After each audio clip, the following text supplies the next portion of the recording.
Good morning, everyone, and welcome to our Heavenly Parent Holy Community Oceania Hundoke. And today we have Geoffrey Fyers from New Zealand who will be presenting. Sorry, I didn't put his name up, but anyway, it's the Reverend Fyers this morning on this Sunday, the 14th of September 2025, or the 23rd of July in the 13th year of Chongalguk. Thank you all for coming, and let's begin with a bow to our true parents of heaven, earth, and humankind, Chunji Chumpunim Ge, Chombe,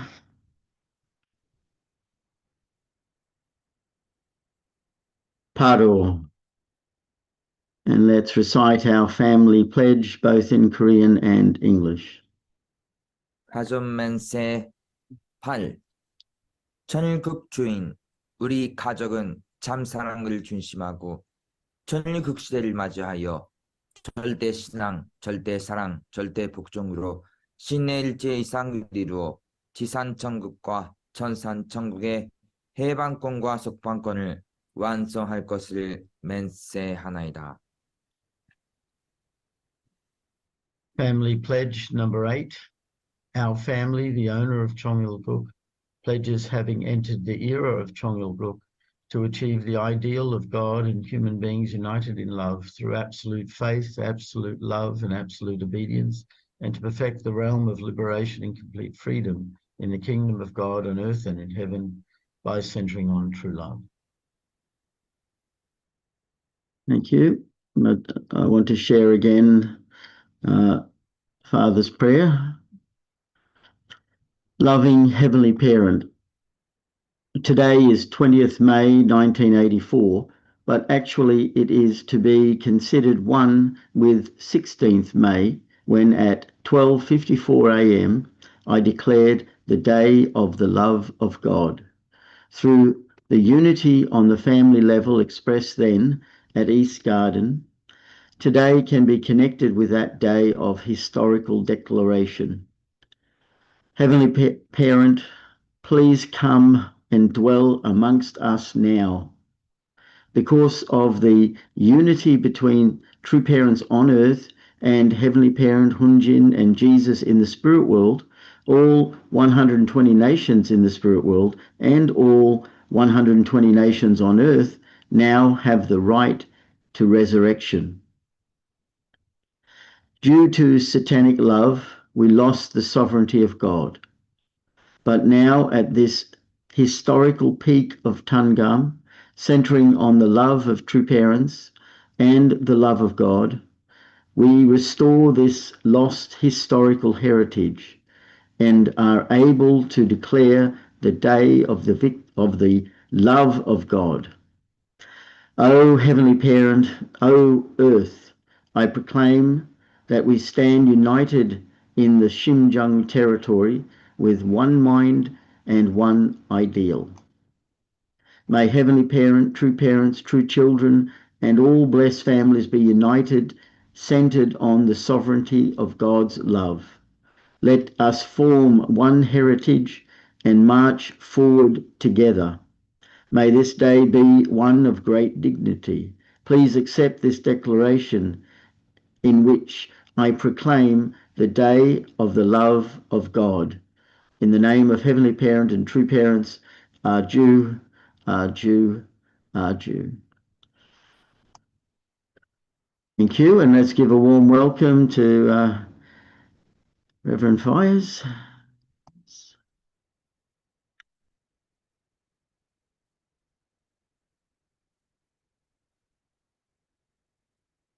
Do I have share, John? Yes, you do. You should be able to.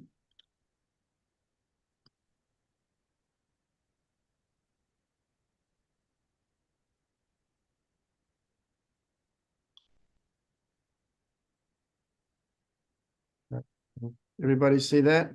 Yep, looks good. All right, very good.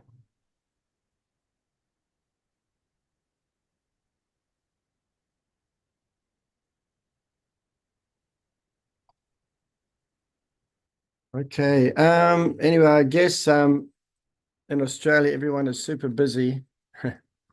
So we just also had a wonderful experience, as you know, here in New Zealand.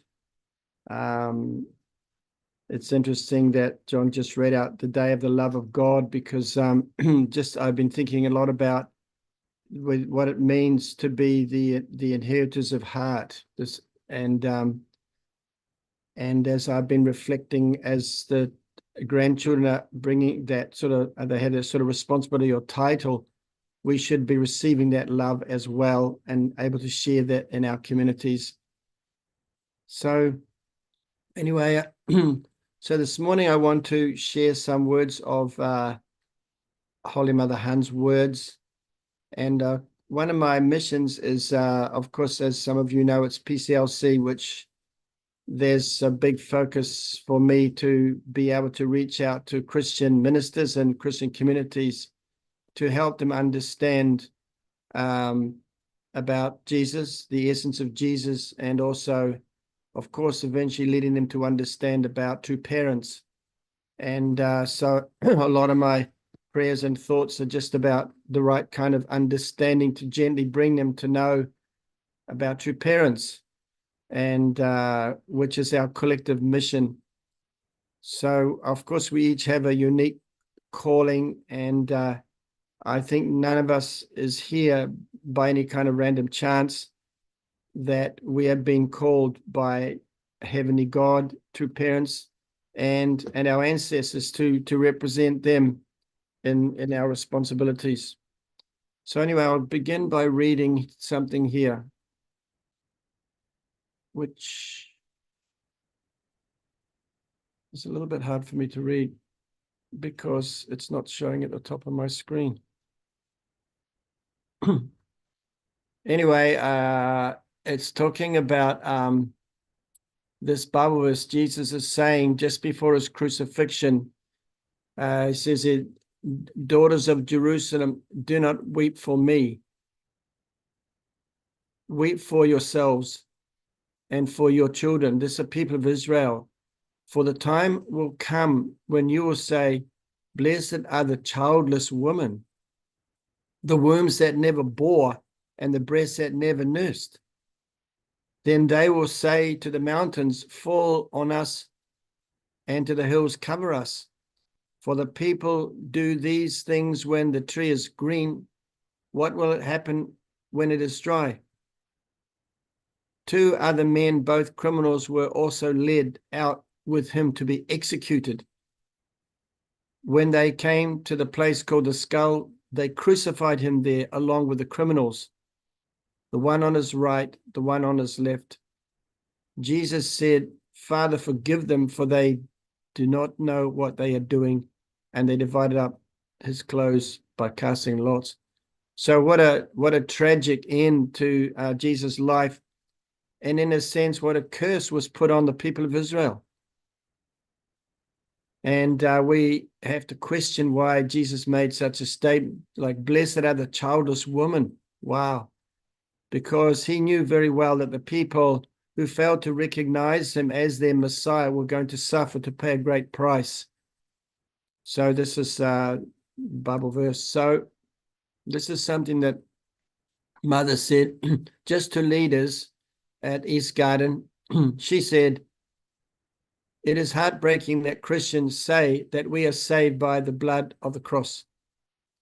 In the past, the chosen people of Israel did not fulfill their responsibility. Today, the chosen Korean people who brought about the birth of the only begotten daughter are also struggling. Nevertheless, because families all over the world who have received the blessing from true parents are revealing the Creator Heavenly Parent and the true essence of Jesus in Christianity, we are now able to clear the way, the mistakes of the past, and enter the era when we are living in the 21st century. So notably, this 13th year of Chanuguk, when we attend Heavenly Parent on earth, attend with true parents, is a time of great happiness and hope as we look forward to our eternal future." So, of course, when we think of, the inability for the people to understand Jesus and the terrible course for 2,000 years, so much martyrdom in Christianity. And even today, Christians are being persecuted around the world. We, at the same time, Mother ends, it's a time of great happiness.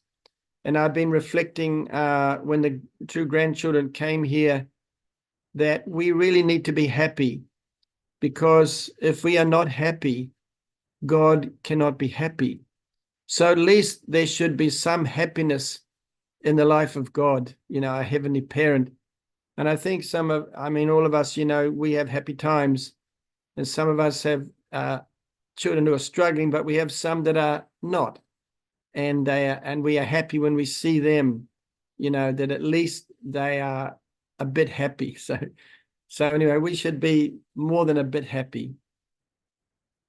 So Mother went on to say, the Bible says that all things in heaven and earth were made in the image of the Creator, according to the pattern of yin and yang. Finally, heavenly parent created man and a woman, Adam and Eve, to become the first ancestors of humankind, and gave them a responsibility. Heavenly parent waited for them to pass through their growing period and reach perfection, yet they could not achieve this. The result is the fallen human race that we have today. So we see the beauty of creation that God made, the yin and yang and the harmony, such a beautiful world. And yet the crowning glory of this creation, God's sons and daughters, are such an abomination and killing one another. Even today, we see terrible wars going on in Europe and, well, just everywhere, really. And even in our own nation, there are, all sorts of horrible things going on. Of course, there are some good spots as well, but on the whole, mankind is struggling. So for 6,000 years, the history of fallen humankind has been wrought with war and conflict, interreligious strife and disputes between nations, as if they could not survive without conflict. So people seem to need to fight, to survive. So aren't people fighting and killing each other even now? That being so, the problem is that Christianity needs to take responsibility. Christians today do not understand the essence of Jesus. This is why, why is that? In order to save humankind, the Creator selected the Israelites as a chosen people and went through a 4,000-year course in order to send the begotten Son. So I was sort of reading that, and I've long thought this, and maybe many of you have the same thing, that God, unlike Christian theology or thought, they just think that Jesus is somewhere with God, and he's just going to come just like that into the world. But actually, God has to make the Messiah. And he makes that by getting the most faithful he could find. In this case, after Noah's family failed, he found Abraham. And he was a man of great faith, willing to even eventually offering his own son, which is incredible. But it took that kind of faith. And so God chose Abraham and his descendants. First of all, Abraham made a family of faith, and that faith got passed on to Isaac and then to Jacob. So in the case of Noah, that faith could not be passed on because his children disrespected him and didn't trust him. And so he couldn't work with them. But fortunately, Isaac trusted his father. And likewise, Jacob cooperated with his mother, Rebekah, and was able to win the blessing. And eventually they made a tribe. And we know many prophets were sent to them to guide them and chastise them. And I will say this, although many today we see Israel being terribly persecuted for what they are doing. But the issue is this: they were chosen because they were the best people in the world at the time. Better than us, better than anybody, the people of Israel. And they were terribly, strictly raised up. And so the unfortunate part about it is that at the final stage, Satan was able to deceive them and was able to get them to kill Jesus.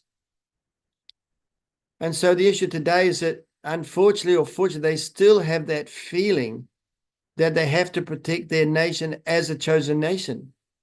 So they're fighting tooth and nail to try to retain their nation against all kind of opposition. And we know they failed and the blessing was taken away from them, but they don't know that. And so they just have to do whatever they have to do to keep their nation. So anyway, in this regard, I always put it down to the ball is in our court. You know, it's up to us to teach the people of Israel, you know, the things we have to teach them about Jesus, and yeah, and help them to connect with true parents, who they are still waiting for the Messiah, you know. So we have to teach them that the Messiah has come, and it is our beloved true parents. So it says here,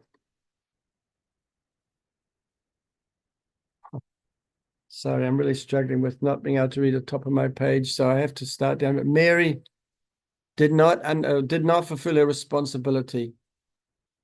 How could she? So this is Mother educating us, and as true parents have done.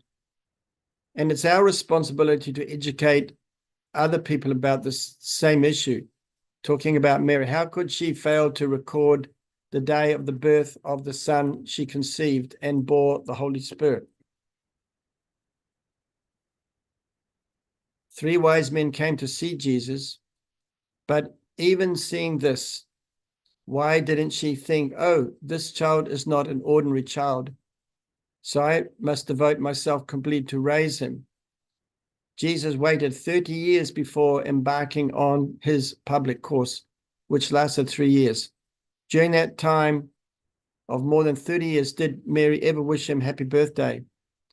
And we have a Bible verse here in Matthew. It says, so Jesus tells someone, he's gathered around with his disciples, and he tells Jesus, your mother and brothers are standing outside, asking to speak with you. And Jesus stretches his hand towards his disciples and says, here are my mother, my brothers. For whoever does the will of my heavenly Father is my brother and sister and mother. So this is an incredible judgment, you know, on Mary, who, although received the revelation from the angel that her son would be, you know, sit on his father's throne, David, but then eventually lost the vision and lost inspiration. And we know ourselves, many brothers and sisters joined and then went through great difficulties and couldn't continue to follow true parents. And even ourselves, you know, sometimes I'm sure we look back in our lives and the many opportunities were lost, and we could have been even better than where we were today. So but anyway, it's our mission to be able to share these stories with those around us. And particularly in my case anyways, as I've mentioned, my focus is the PCLC. And I've been thinking a lot about, because my way of witnessing them is very long. And I had some experiences where I tried to teach people divine principle very quickly, and it was too much for them, and they couldn't accept.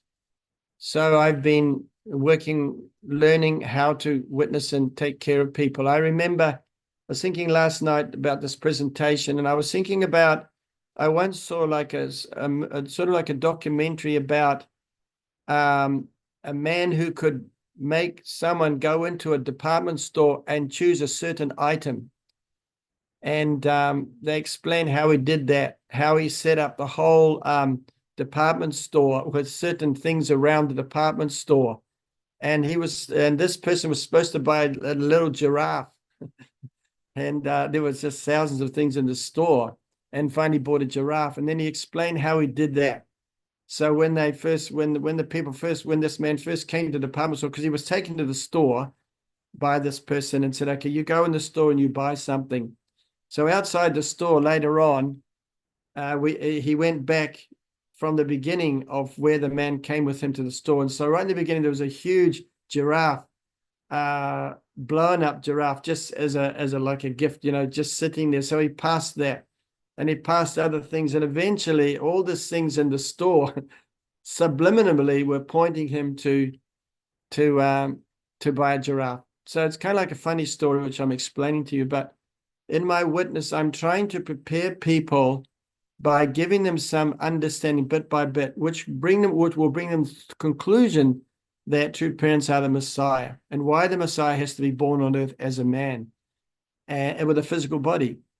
And so this is my anyway, this is my this is my great challenge, to be able to bring people, not just one person, but you'll see I'm going to give a little report now with some pictures. And I often give this, as you know, when I give talks, I give a little report about what I've been doing. So I'll just show you what I've been doing here in New Zealand with others to be able to do this, to witness and to do our mission. So these are some, there are 3 pastors here among the group of people here. And the one you can see on the, I guess it's your top left there, there's a man with an orange shirt. So that is Pastor Singh, who some of you know, and I've been witnessing him for 4 years. And he's just brought along another pastor beside him there, Mr. Sachita, Pastor Sachita from Fiji. And I've been teaching them, you can see the screen behind Divine Principle. And further to the right is Elvin, also some of you have seen him, another young pastor. So once a week, I have a 7 o'clock evening program now to teach people, them and their congregations, their wives, their others, Divine Principle. And that is what I am doing. So on the one with the group shot down there, that was about 2 weeks ago. And even this other one on the other side, sitting in chairs just a week ago, giving this congregation like Divine Principle lectures and sometimes just a sermon. So bit by bit, sort of educating them. So Pastor Singh, the one in the orange shirt, like, even though I couldn't go last night, the other night for Tuesday program, because the 2 children were here, he phoned me up straight after. Yes, I bought, even though you're not there, Geoffrey, or he calls me Pastor Geoffrey, or I bought 8 people. And he is almost desperately trying to find people for me to teach Divine Principle. So anyway, he's a real amazing disciple. So here's other, as I mentioned before,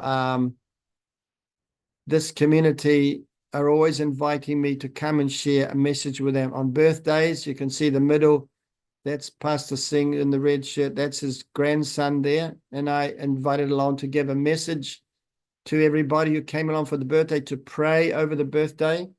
On the left, up the top, that's the birthday people. I pray, and then I talk to them. And the other one on the right is I think it's his great-granddaughter. Oh, no, anyway, another granddaughter anyway. Her birthday, 25th birthday. And so on. And on the one on the bottom there, down there, it's just actually Father's Day.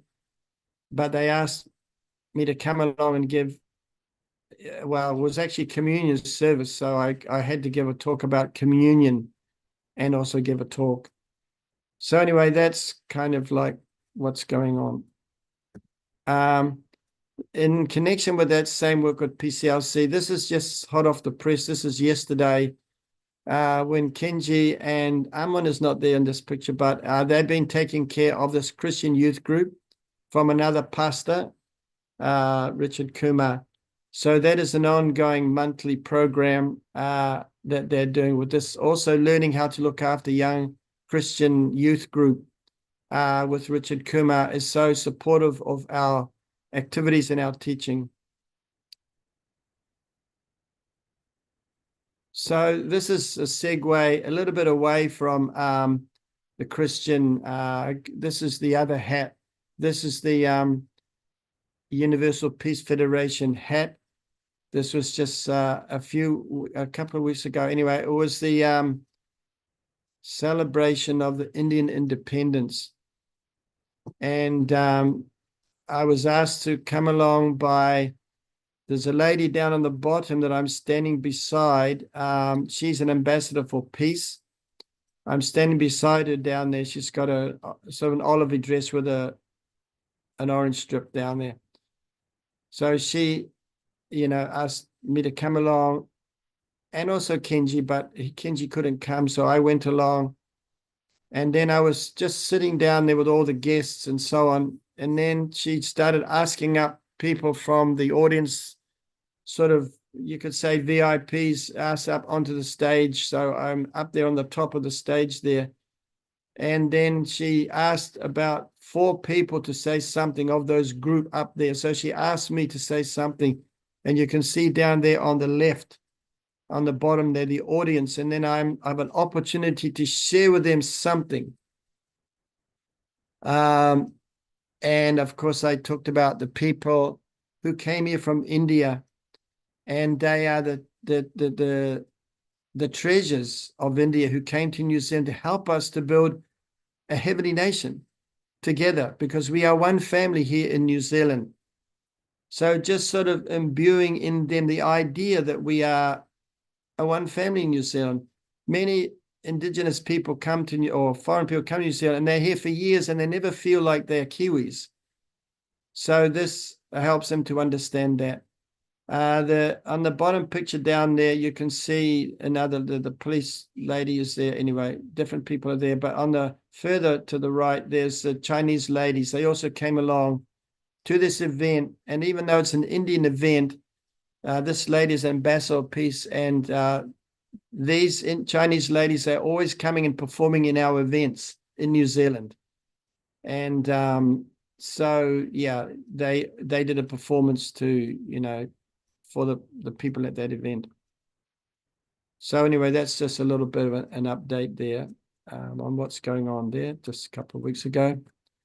There's just some random events here. On the top, there's another group in New Zealand that was founded by a Chinese man who just had this revelation to start this organization to bring people of different cultures together and just share our ideas together.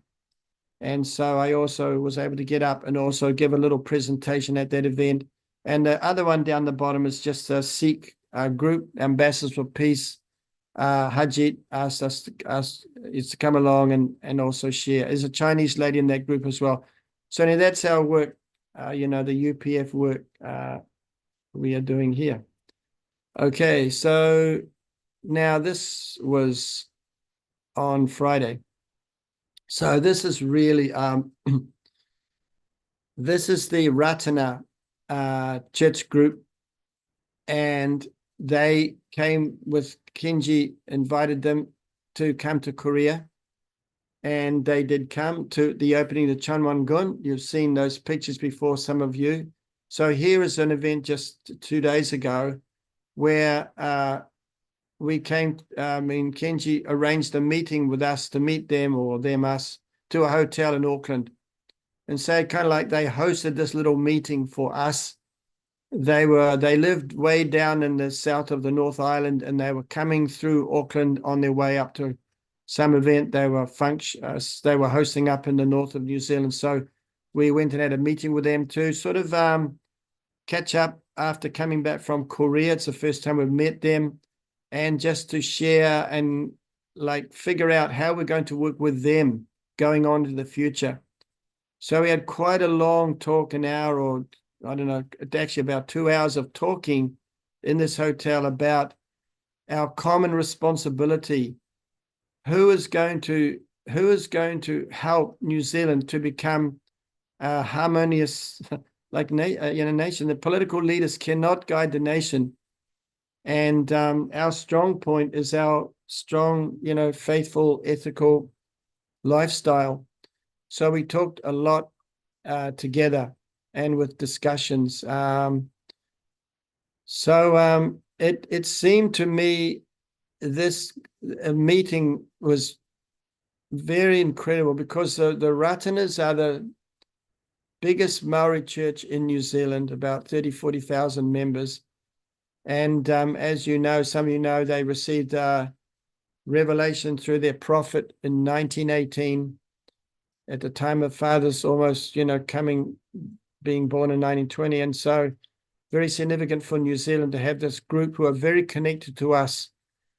And so the gentleman in the checked shirt, some of you know him, Rani Era, his parents came to United Nations to receive the marriage blessing by two parents in the United Nations in 2001. And they were youth leaders at the time, a young couple. So this is their son. He is now the youth leader who's inherited the mission to connect with us. And the Ratana community, they are very connected to Japan. Their founder went to Japan in 1925, I think it was, with a whole entourage of disciples. They went to Japan because they believed Japan was their ancestral homeland. And so to have Kenji there, so much connected to the man that he's sitting with in the middle is their leader. He's a very similar to Kenji himself, so they've got a very good artistic relationship. And their speaker is the person that's standing beside me up the top there with this big Maori tattoo. He's like their speaker. And so somehow uniquely, I've made quite a close sort of friendship with him. So yeah, it was such a nice meeting. The speaker got up and he prayed at the beginning, a long prayer, and we sat down to talk, they say korero, about how we can work together as two faith communities. And later on, so Rani Era sent me this little text the next day. He said up there, I've written there, he said, thank you for the lovely korero yesterday. The Tumaki, which means leader, is very encouraged with that strengthening of our ties with each other. So anyway, that's really we just see heaven is working to try to help us, In the middle there, Kenji gave them the book that was supposed to be put in libraries, but Kenji tried to get in the public library, but they wouldn't have it. And so it was donated to the Ratana community. They have their own museum of all their treasures, and they are a community which will respect the book because they are very much respecting two parents. The gentleman, the speaker, got up and talked a lot about going to Korea and how they were so amazed to be together with leaders of the world and particularly religious leaders and to try to find ways to make peace because they participated in the summit aspect of their journey to Korea. So, okay. All right. So that's kind of what I have to say. I'll just stop sharing, John. Okay. Thank you. Yeah. Oh, thank you for sharing and looking at all those activities. I'm just reflecting on the first part of the reading with Mother and about Jesus and about the relationship of his mother and Jesus, and Mother saying some quite significant things about Mary. How come she couldn't recognize the value of her son when she was given so many insights, especially the presence of the Holy Spirit giving her the understanding that she should go and receive this child, and all of those things that why didn't she write down his birthday? Because no record of him. Why she didn't celebrate? Well, obviously, Satan is active in every way, and how come she didn't devote her life to him, knowing all those things, and yet ended up having other children and focusing on them, and then only periodically asking him to do things. That wedding, the first time you see the Jesus doing a miracle, and it's a conversation between the mother, Mary, and Jesus about Jesus turned this water into wine. It's written in such a way it gives me the feeling that she knows that he can do all these sort of things, and just asking him to just look after others, and she never looked after him. And so your mother's saying that that's a very sad situation where the mother, given such a precious gift as the only begotten son to raise and care, didn't know what to do, and was, I assume, absorbed by the environment around her, and probably had a lot of people whispering, "Oh, this is the bastard child," and so she's probably has some shame, trying to hide. No, but she shouldn't have.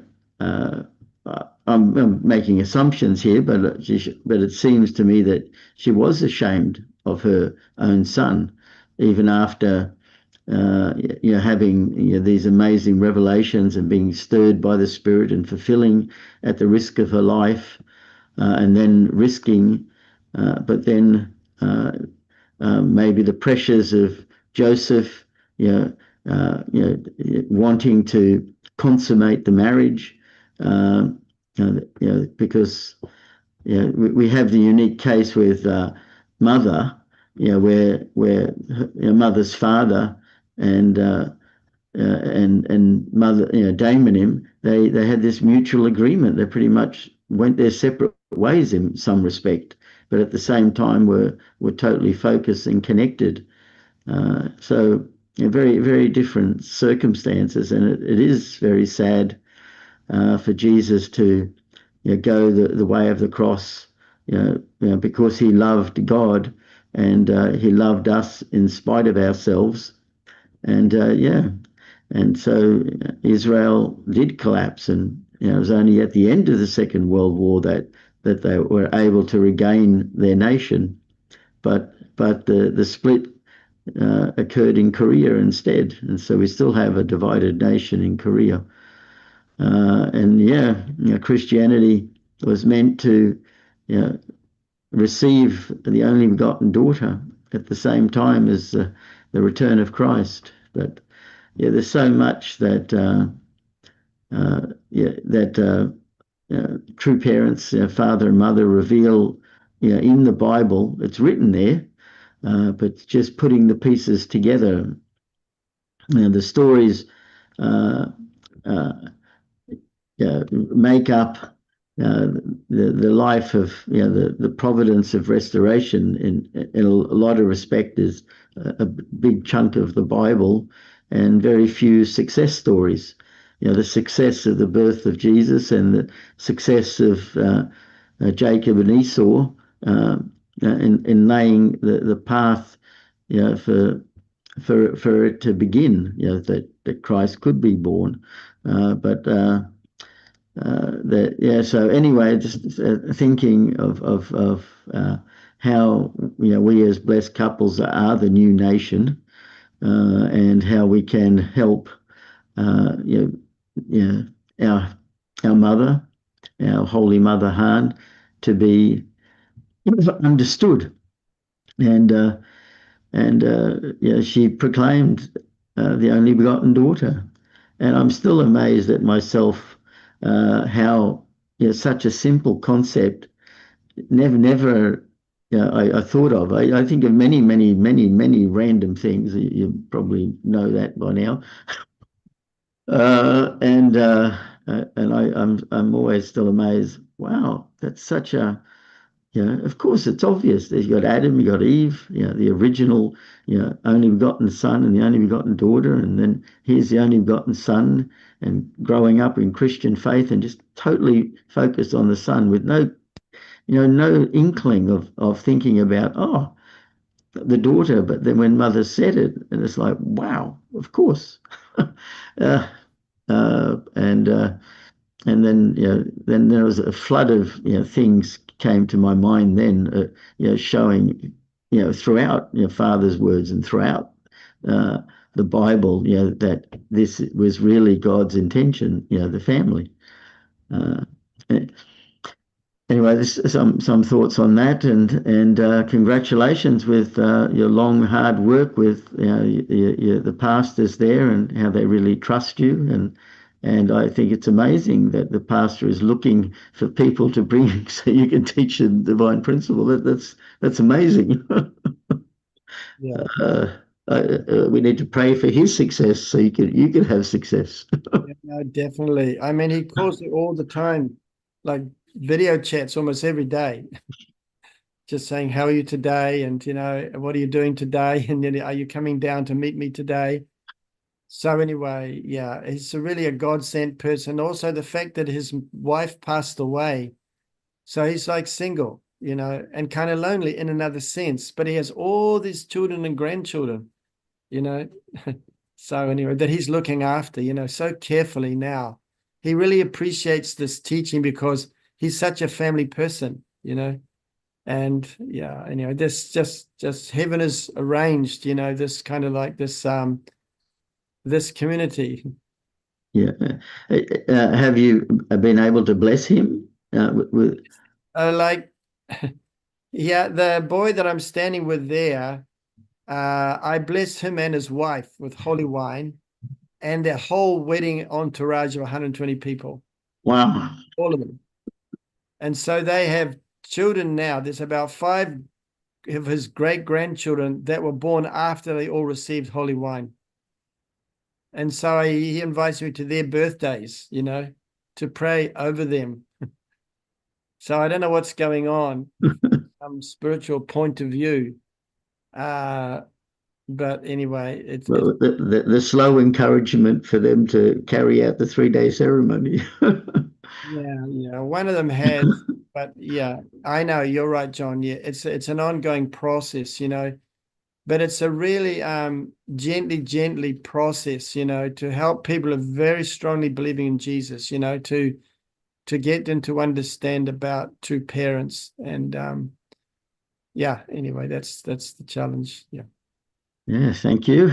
Thank you. As if there's anyone else that wants to make a comment or yeah. Yes, Marie, go ahead. Yeah, I just wanted to thank Geoffrey for his presentation and especially to congratulate him on the incredible, wonderful work that he's doing through UPF and PCLC. And just want to encourage you, Geoffrey, keep it up. And it's very hopeful. It's very inspirational to me. So thank you. Thank you. Yes, Reverend Stone, go ahead. Yes, I'd like to add to Marie's comment as well. So grateful for Jeff's work with Christianity, and I think some of us have strong Christian ancestry, and I know Jeff's grandfather was a pastor, and I just feel when you read that first reading, how Jesus just before the crucifixion said, don't weep for me, but weep for your future. And it just sort of brings tears to your eyes when you think about Christianity today and all the 2,000 years of Christian history, and the Messiah is here, but people are making the same mistake by and large as what happened with Judaism. So this is really important work. We've really got to save our beloved Christian people. Yeah. Anyway, thanks, Jeff. Let's as more and more people, let's get onto this and work with Christianity. Yeah, they're prepared. This is, as Jeff has explained today. Yeah, thank you. Thank you.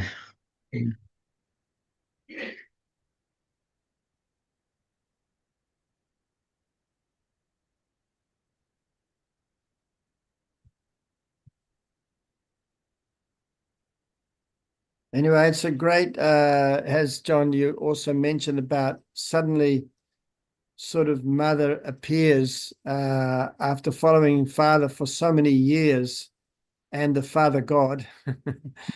And then but sort of just behind the scenes, mother has been there and supporting father, letting him do his mission, as a man building this big structure around the world.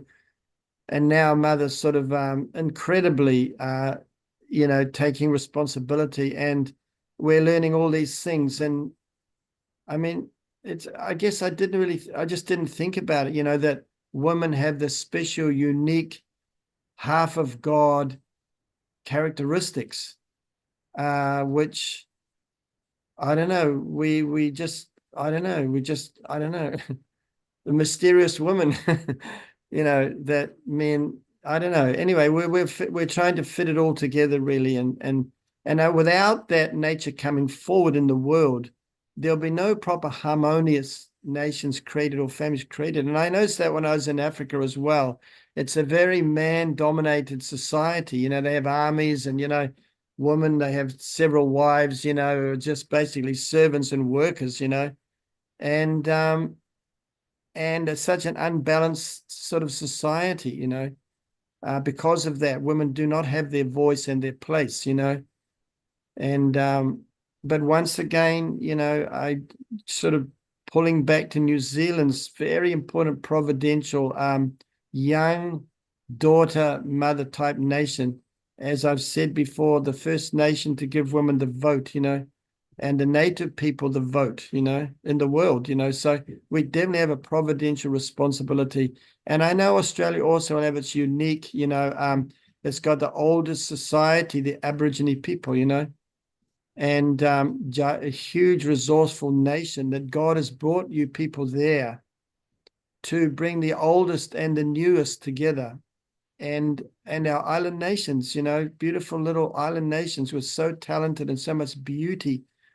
When the two grandchildren came, our Tongans young second gen danced, our Cook Island young second gen danced, and there was a young Maori guest who you heard about, that also came along and sang. So anyway, I'm in New Zealand and promoting us. I warned the grandchildren. I said, New Zealand is a beautiful nation, very safe and secure. But when you go to Australia, they will lure you with their koalas and their wombats. But just be aware there are snakes, alligators, and dangerous things there. So. Actually, I said the same thing in one small side thing. I said, in New Zealand, everything's safe. There's nothing there that can kill you. There's no poisonous things. I said, but in Australia, you got to watch out. There's too many things can kill you. I actually said the similar thing. But the issue, John, is we have a worse snake in New Zealand. It's a spiritual snake. And that's the one you have to be aware of in New Zealand. You cannot see it, but it is definitely there. So I think that same snakes everywhere. I think so.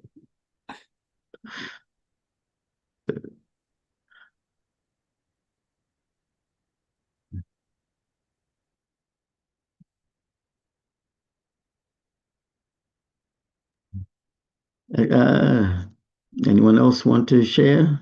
I noticed Kathy turned the camera on. I was going to say something on behalf of Mary. I was not allowed to attend any church whatsoever. I had a lawyer's letter to say I couldn't attend any church whatsoever because I was following true parents. And eventually a divorce came through because of this. And then my son decided to go to Greece to stay with his father. And I stayed here. And one time we were having a meeting in Tauranga with I think it was Andrew Wilson and some other people were there. And I was helping Suami at that time. And Chris Krept was there, and he said to me, I have a message for you from Mary. And I thought, what? Anyway, so the message it was from Mother Mary and Joseph, and they described my son for me exactly what he was and what he's doing. And she said, don't worry about your son. We are taking care of him for you. So Mary and Joseph, you know, what they've done in the past, they're making up for it now with each one of us. And they are really, really helping with the providence and helping each one of us in the ways that they can. That's what I want to say. Mm. Yeah. Yeah, that's true. I'm sure that's very true. Yeah. As long as we follow true parents, they were there to help us in any way whatsoever. Yeah, thank you. Yeah, yeah, very true. Yeah. Mm. So actually, we are pretty busy here, and we've got to get set up. Actually, I'm doing Hundoke at the Peace Embassy. Came in early to get ready. So thank you, everyone. So it's time now for us to offer our unison prayers. I'll just share the screen. There it is. All right. So let's pray together. Thank you.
Jew.